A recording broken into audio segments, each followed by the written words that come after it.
Hey, so I'm wondering how many of you are still carrying around some kind of anger or resentment, like a badge of honor, like you've been wronged and there's no way you're letting that go because they don't deserve it. Hmm? Is this resonating? I mean, I get it, but here's the truth of the matter. When we hold on to resentment, we're the ones paying the price. It's like having a phone with 100 apps running in the background, draining the battery, and you have no clue when you'll get to charge it. Is that too far from this? Anyway, forgiveness isn't about saying what happened was okay. It's about reclaiming your energy. It's about shutting down all those mental tabs that are slowing you down. And listen, I'm not just saying this because it sounds nice. Science can back me up on this. Ultimately, friends, God designed us to forgive, not just because it's the right thing to do, but because it literally changes our bodies, our brains, our lives by releasing us. So, welcome to Stormcast number 11. We're going to talk about how forgiveness frees your energy.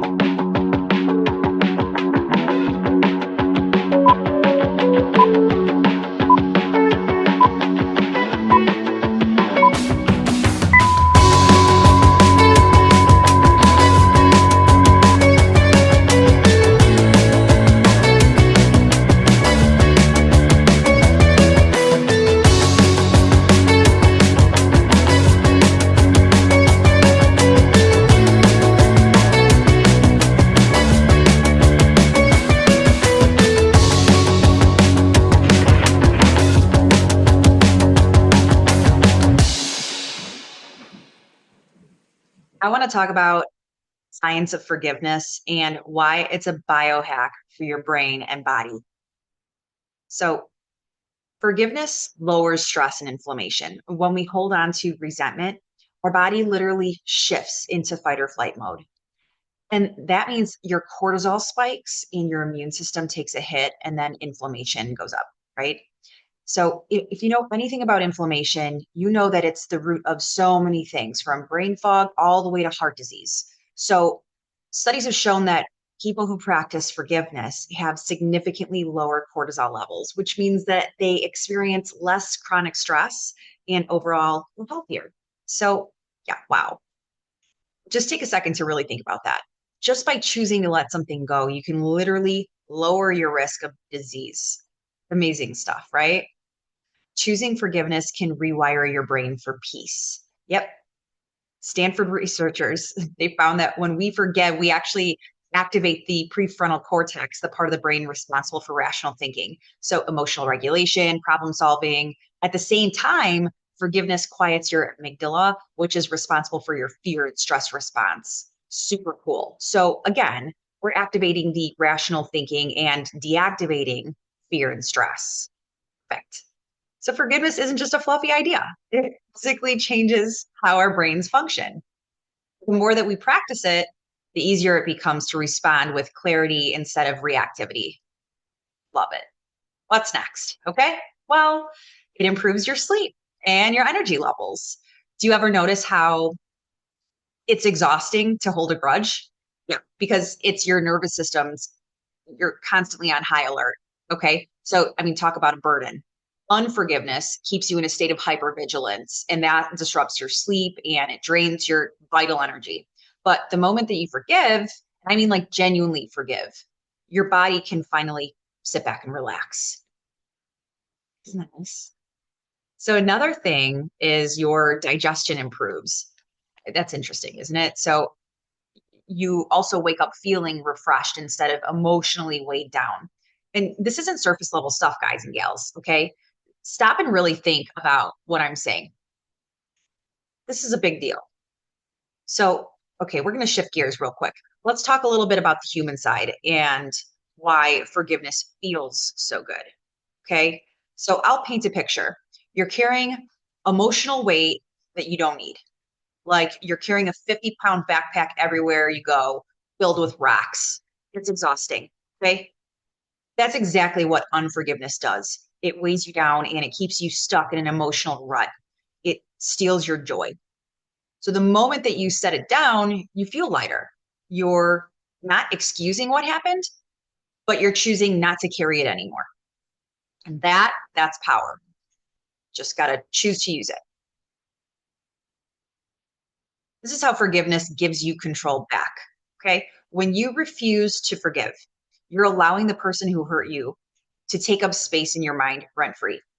But the moment that you let go, you're the one in control again. You dictate your peace. You decide how you feel. And that kind of freedom, it's priceless. It can even feel like a release of pleasure. So what does that mean? I'll tell you, it's wild. So brain scans show that forgiving someone can actually trigger the brain's reward system, and it lights up at the same areas as when we eat something really delicious or when we feel deep love. And that's because forgiveness is all about releasing you. And when you do it, there's a rush of relief and clarity and peace that comes along with it. So good. So what about faith and forgiveness? Like, why does God call us to release? Okay, this is a question that a lot of us ask. So God doesn't ask us to forgive just for the sake of it. He tells us to forgive because he knows what it does for us, right? When we hold on to bitterness, we're the ones who suffer. And yes, while forgiveness is a gift that we extend to others, it's ultimately something that we do for ourselves. So if Jesus could do it, you could too. Am I right? God calls us to forgive ourselves too. And by this, I mean, so many of us walk around carrying guilt and shame and regret for things that we've done, and we're punishing ourselves long after we've learned our lesson. So grace isn't just for others, it's for you too. And I want you to remember that. So, how do you actually forgive? So, I have a step-by-step process for this. All right? We're going to go through it quickly here. One, I want you to get real about what's bothering you. You can't forgive something or someone if you're still avoiding it or them. Does that make sense? Unless you have to for safety reasons. But be brutally honest with yourself. What exactly are you holding on to? Write it down, say it out loud, whatever you need to do. The first step to release is acknowledging what's there. Two, reframe that narrative. So instead of staying stuck in that they hurt me, ask yourself, what did I learn? How has this made me stronger? This isn't about justifying bad behavior. It's about really reframing your mindset that's limiting your happiness and reclaiming your power in your own personal story. Number three, the letter method. Most people don't like this. Some of them do. It's cathartic. So write a letter to the person who hurt you. Okay, bear with me. Say everything that you need to say, unfiltered. Then I want you to safely, probably outside, burn it, rip it up, shred it. This isn't for them. Okay, this is for you. This is a symbolic and pretty cathartic act, and it tells your brain we're done carrying this. So it's time to let it go and gracefully move forward without the burden of this memory holding you down anymore. All right, like that one. Four, the 90-second rule. When you feel anger or resentment, still stirring, bubbling up to the top, give yourself 90 seconds to feel it, fully feel it.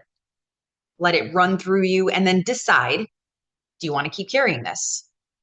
So neuroscience tells us that emotions naturally will dissipate in 90 seconds unless we choose to keep them alive. Hear that? If it goes past that minute and a half, it's a choice. Are you in control or are you just not holding yourself accountable? Time to decide. Right? 5, redirect. Redirect your energy. Forgiveness frees up mental and emotional bandwidth. So what are you going to do with it? Pour that energy into something that fuels you. Start a new project, deepen your relationships with your friends, with whoever. Get into a creative flow. Play music. Use that reclaimed space for you. You'll be shocked with how much more time you've given yourself. Okay, now here we go. This is your challenge. Set yourself free. Make the active choice to forgive someone or yourself for something that's been weighing you down. Could be something recent or something that's been stirring for years. The exercise that you need regardless. And then track how you feel over the next few weeks. Notice if your sleep improves, if your energy lifts, if your overall sense of peace increases. Promise you, you will feel the shift. So lean into it. You all good?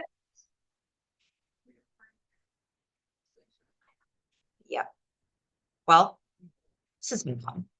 So thank you as always for showing up. If you know someone, anyone who needs some understanding and forgiveness, send them today's Stormcast. Who knows, maybe it'll help them forgive and release something that they're harboring. Let's consider spreading more kindness and joy with a little forgiveness. So makes everyone feel good. I'm Coach Angela, your holistic storm coach. I hope to see you again for next week's Stormcast. Until then, bye bye for now.